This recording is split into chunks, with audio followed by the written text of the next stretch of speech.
A história do petróleo.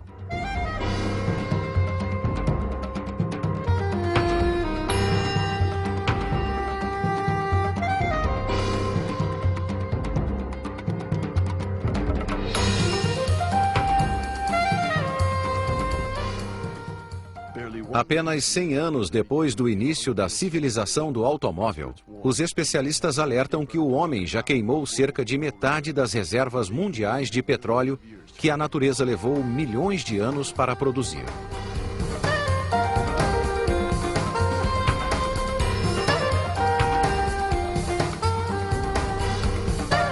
Primeira parte: a era de ouro das grandes companhias.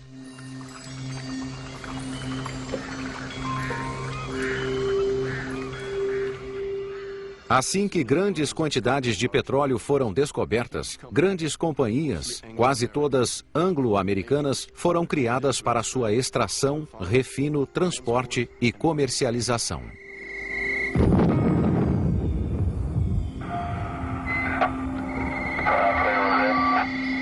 Okay, girl, ready for shot point 25. Essas poderosas companhias multinacionais, com um know-how fantástico, deixaram sua marca na história moderna do ouro negro.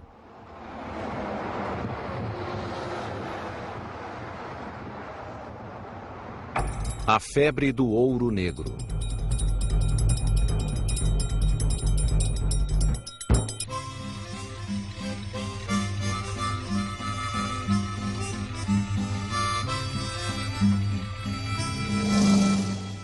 O começo da febre do ouro negro foi modesto. Ainda assim, tornou-se lendário. Aconteceu em Titusville, Pensilvânia, na costa leste dos Estados Unidos, perto de um riacho, onde a presença de petróleo era tão óbvia que recebeu o nome de Oil Creek.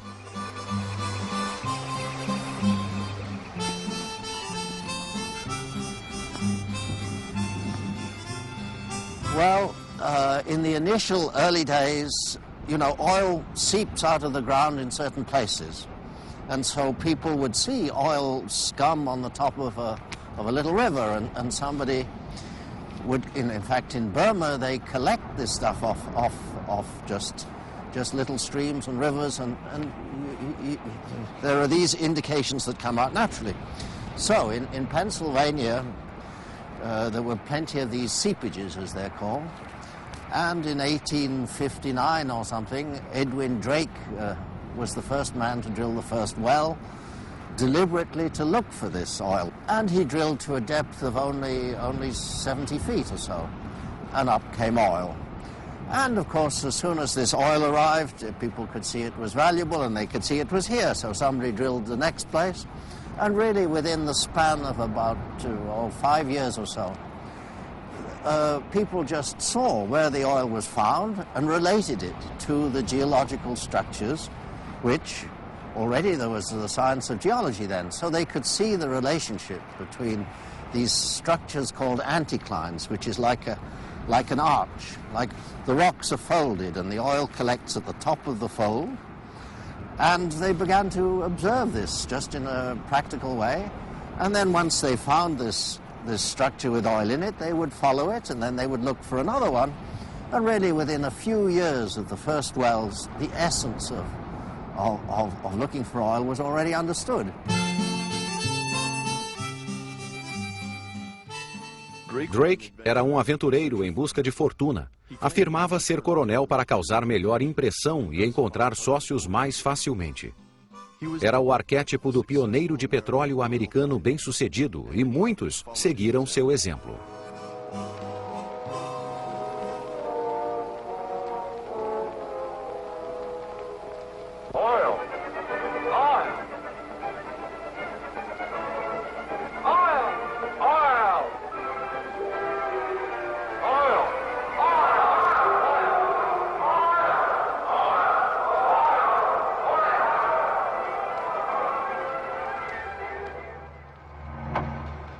Depois dessa descoberta, um frenesi de prospecção tomou conta da Pensilvânia.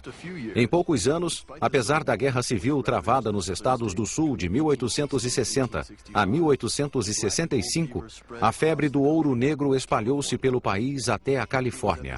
Nessa época, a conquista do Oeste estava quase terminada graças à construção da ferrovia transcontinental.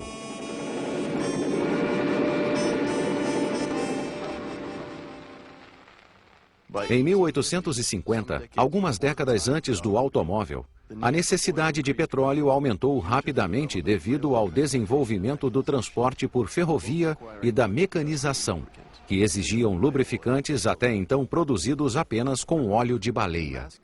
A matança de baleias devido à pesca intensiva provocou o decréscimo da produção e o aumento dos preços. O lubrificante à base de petróleo era mais barato e mais eficiente. Seu uso salvou as baleias da morte certa.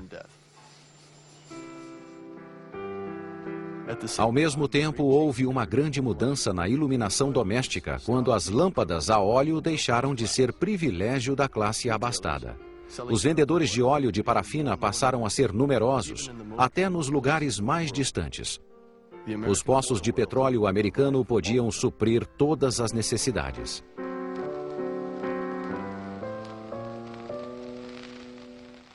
Nos anos que se seguiram, mais poços foram descobertos.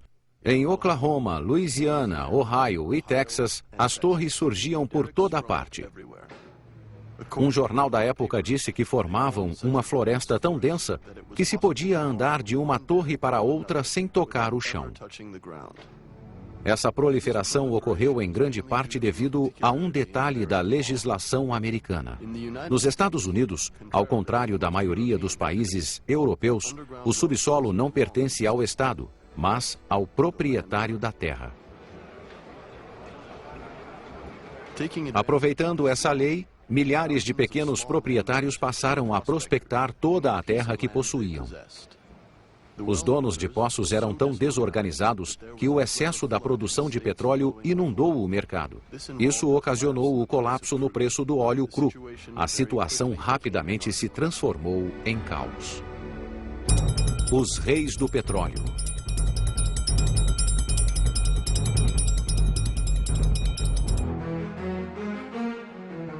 John Rockefeller, um ambicioso jovem de 24 anos, percebeu rapidamente que poderia se aproveitar da situação para fazer fortuna.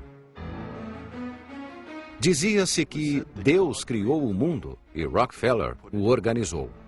Por trás de seu sucesso havia uma intuição visionária, uma energia implacável e um desprezo total pela lei.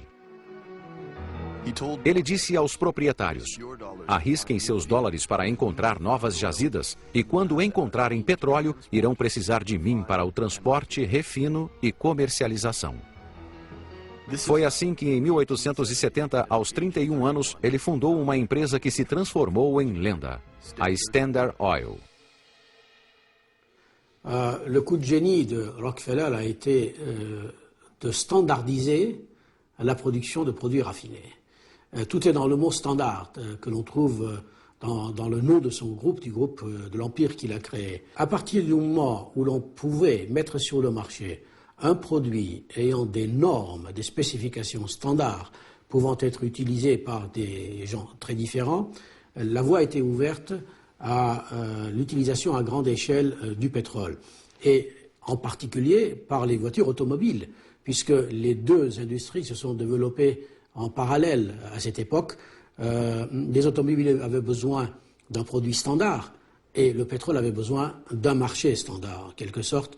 Donc le coup de génie de Rockefeller est d'avoir vu, d'avoir perçu cette fenêtre d'opportunité et de l'avoir saisie. Desde o princípio, Rockefeller impôs suas regras aos pequenos proprietários e venceu todos os concorrentes. Qualquer meio era aceitável para obter seus fins, inclusive chantagem, corrupção de políticos e juízes, espionagem industrial e violência. Um exemplo disto foi a guerra que travou com os donos de oleodutos. Quando estes o desafiaram, ele não hesitou em enviar seus homens para sabotar as instalações. Seu desejo de sucesso era insaciável. Em poucos anos, Rockefeller estabeleceu um verdadeiro império do petróleo, com 70 empresas reunidas à Standard Oil. Na terra do livre empreendimento, tanto poder transformou Rockefeller no homem mais odiado dos Estados Unidos.